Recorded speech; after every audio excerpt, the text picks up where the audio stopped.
அஸ்ஸலாமு அலைக்கும் வரஹ்மத்துல்லாஹி வபரகாத்துஹு. சக்சஸ்ன்னு சொன்னாலே நம்ம எல்லாருக்கும் ஞாபகம் வாரது அது அடைஞ்சவங்க தான். ஆனாலும் அதற்கு பின்னால் இருக்கிற வெயிட் பண்ணின உழைச்ச நாட்களை பத்தி யாருமே எதுவுமே பேசுறது இல்ல.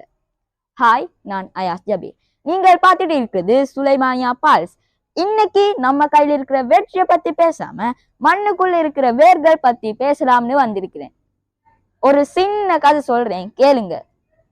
சீனாவில் இருக்கிற பெம்பு ட்ரீஸ் பத்தி கேள்விப்பட்டிருக்கிறா? அந்த விதை எடுத்தா மண்ணுக்குள்ள போட்டா முதல் வருஷம் தண்ணி ஊத்துவாங்க, ஆனா எதுவுமே மேல தெரியாது. 2வது வருஷம், 3வது வருஷம், 4வது வருஷம் கூட ஒரு சின்ன முளைக்குச்சி கூட வெளியே தெரியாது. பாக்குறவங்க என்னடா இது, இவ்வளவு நாள் தண்ணி ஊத்தியும் கூட ஒரு சின்ன புல்லு கூட மேல வரலையேன்னு தான் தோணும். ஆனா 5 வருஷம் முடிஞ்சு சரியாக 6 வாரத்துல அந்த மரம் 80 அடி உயரத்திற்கு வளர்ந்து நிற்கும். நீங்க நினைப்பீங்க அந்த மரம் கடைசி 6 வாரத்துல தான் வளர்ந்துச்சுன்னு.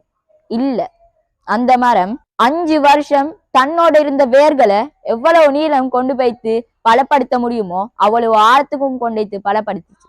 இதுதான் லாஜிக் ஃப்ரெண்ட்ஸ். நம்ம ஸ்கூல் லைஃப்லயும் அப்படித்தான். நாங்க படிக்கிற ஒரு சின்ன வார்த்தையோ இல்ல நாங்க பண்ற ஒரு சின்ன எக்ஸசைஸோ உடனே ரிசல்ட் தராது.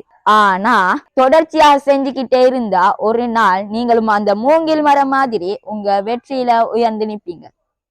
சோ ரிசல்ட் வரலன்னு கவலைப்படாம உங்க முயற்சிய செஞ்சுக்கிட்டே இருந்தா ஒரு நாள் சக்சஸ் தானாவே வரும். இன்னைக்கு சொன்ன இந்த விஷயம் பிடிச்சிருந்துச்சுன்னா மறக்காம உங்க ஃப்ரெண்ட்ஸுக்கு ஷேர் பண்ணுங்க. அடுத்த வீடியோல இன்னொரு சுவாரஸ்யமான பதிவோடு மீட் பண்றேன். இது சுலைமானியா பால்ஸ். உங்க பாசிட்டிவிட்டியை பூஸ்ட் பண்ணலாம் வாங்க. Shining of bye.